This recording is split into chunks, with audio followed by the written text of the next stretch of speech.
Salam warga Tani Link TV. Saat ini saya berada di Dieng, Kabupaten Banjarnegara. Kita kali ini akan belajar tentang budidaya kentang. Ini tanaman kentang yang usianya kurang lebih 50 hari. Kita akan belajar banyak tentang mulai dari penanaman, pembibitannya seperti apa, kemudian penanganan hama itu seperti apa, kemudian penanganan penyakitnya seperti apa. Kita akan belajar dengan salah satu petani yang ada di Dieng, Kabupaten Banjarnegara ini. Terus ikuti video ini sampai selesai. Jangan lupa untuk like, komen, dan subscribe di channel Tani Link TV. Dan jangan lupa untuk download aplikasi Tani Link di Play Store. Ya, salam warga Tani Link TV.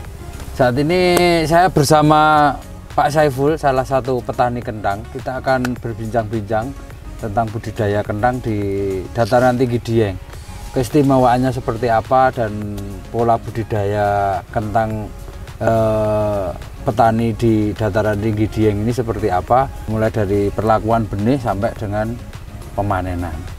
Jadi ini kita ketemu dengan petani kentang yang 20 tahun, jadi sudah cukup berpengalaman dan sudah sangat berpengalaman tentunya. Nah, kalau Pak Saiful sendiri lahan yang dipunyai berarti berapa? Kurang lebih 500 meter ya. 500 meter. Nah, kalau kebutuhan benihnya biasanya sekali tanam habis berapa itu? 3 sampai 3,5. 3 sampai 3,5. Kira-kira seperti itu. Kintal. Oh, iya. Tanaman kentang itu setelah ditanam itu panennya itu berapa bulan sih?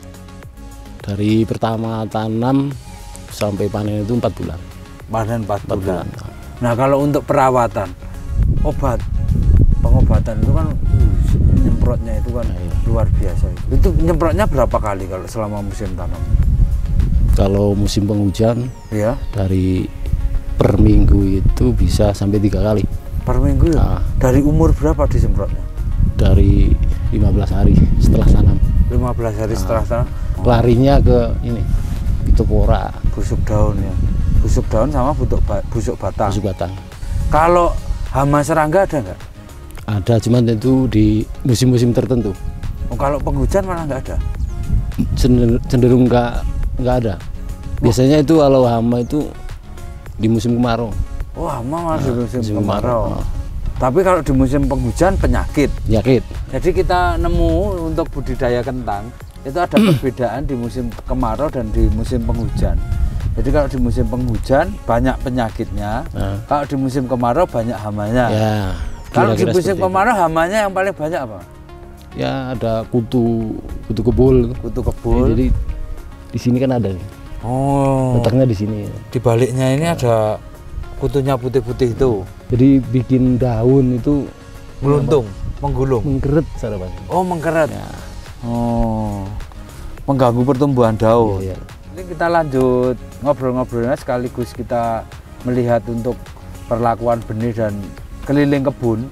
Terus ikuti video ini sampai selesai. Jangan lupa untuk like, komen, dan subscribe di channel Tani Link TV. Dan jangan lupa untuk download aplikasi Tani Link di Play Store.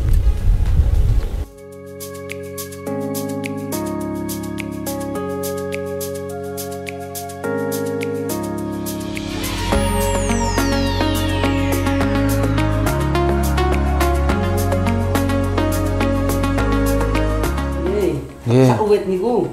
Nah, cok biasanya ngeten lajeng enten iki ngeten sak tunggal wit niku. Oh, nah, satu pohon ya. Satu pohon kayak gini, biasanya kayak gini. Satu pohon itu seperti ini. Jadi terus ada baginya yang besar, ada yang nomor 2, ada yang nomor 3, namanya ini yang super. Ya. Kayak gini super. Ini namanya DN.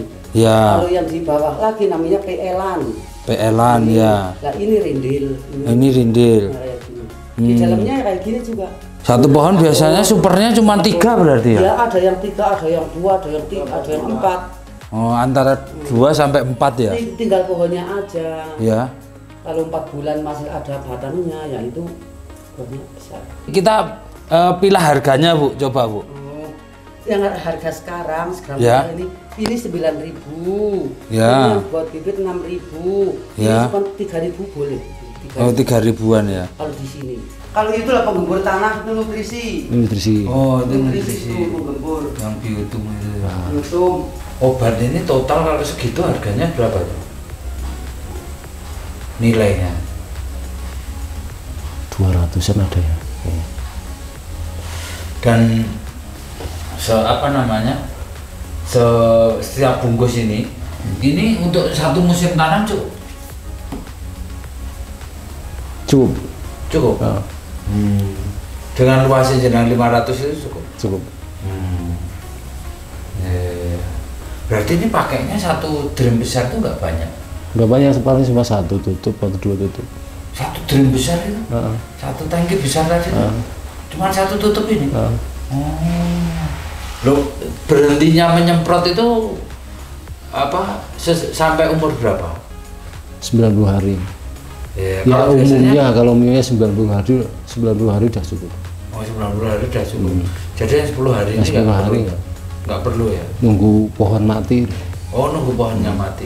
Kalau pohon belum mati kita langsung cabut kan ini cenderung kayak gini, lecet kayak gini. Oh, ini ngurangi harga. Iya. Nah, ketika ngomong proses panen itu harus pohonnya layu semua dulu. Mati. Nunggu pohonnya mati dulu. Itu 100 hari itu sudah mati. Sudah mati. Ini kan benih dari lahan. Biasanya dipakai lagi atau beli kayak ini? Dipakai lagi. Dipakai. Asalkan bibitnya ini bibitnya bagus. Nah, ciri bibit yang bagus dari ini bibit bagus nggak yang ini? Ini mas bagus. Ini bagus.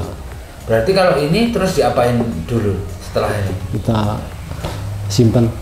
Simpan di atas. Nah, maksudnya simpan di atas itu di apakan? Maksudnya harus Kita direndam. diamin dulu.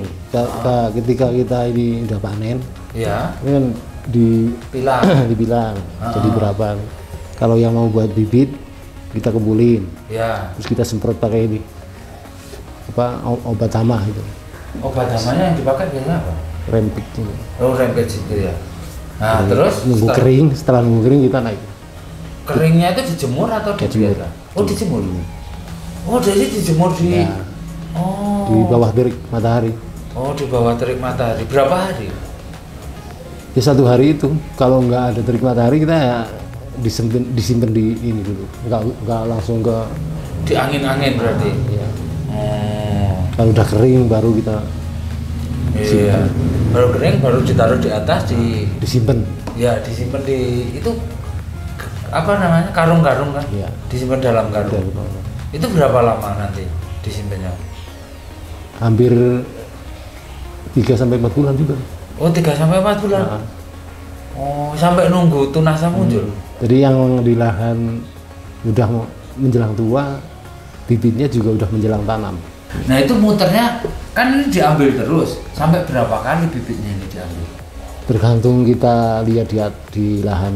Ya. Kalau di lahan kita lihat dia pertumbuhan masih maksimal, masih Ya. bagus, kita seleksi. Ya. Biasanya orang-orang sini pakai ini, sapu lidi itu. Heeh. Kita tancapin ke tanah, mana yang bagus, mana yang jelek. Tenger, maksudnya kalau bahasa sini tenger, tanda. Tahu nggak ini sudah berapa kali tanam kalau yang ini? Maksudnya ini kan tadi benih dipanen jadi benih lagi. Dipanen. Kalau nggak salah ini sampai ini kalau sekarang 4 kali ya, 4 kali. Kalau nggak salah 4-5 kali. Mau dipakai berapa kali lagi? Tergantung ntar kita tanam kayak gimana. Terus seperti tadi saya bicarakan, dalam satu lahan kita kan lihat mana yang baik, mana yang buruk. Jadi kita lihat kalau masih banyak yang baik, Iya. jadi masih ada kesempatan untuk tanam lagi bibit yang tersebut. Kalau seandainya semuanya jelek, Ya kita jual ganti yang lebih bagus, beli. beli.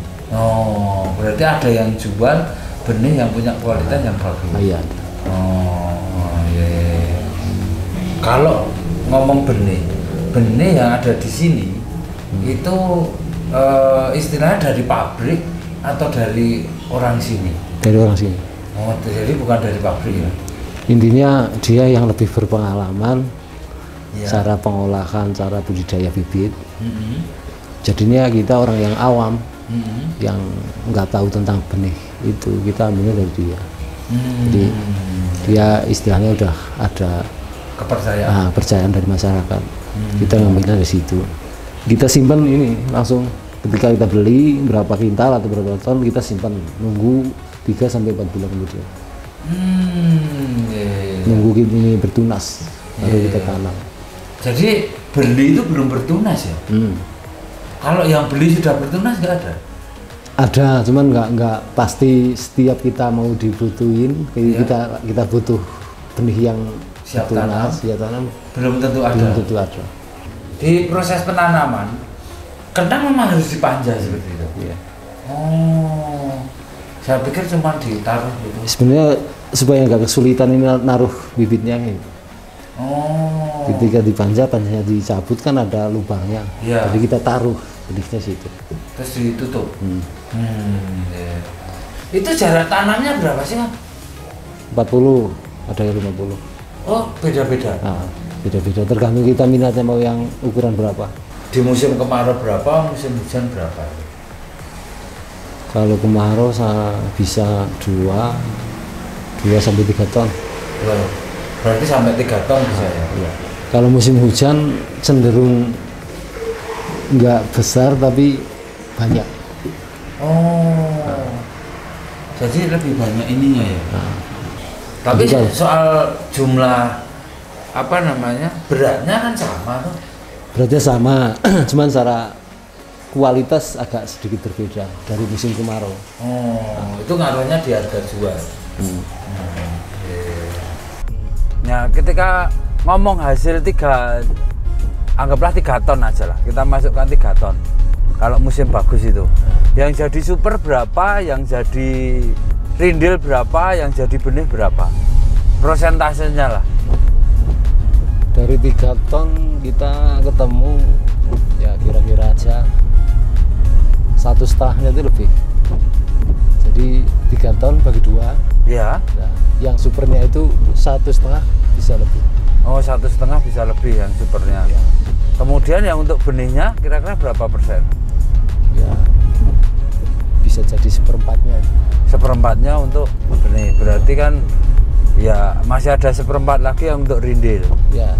Berarti kan dari 15 itu 7.500.000 itu untuk biaya inputnya kan? Ya.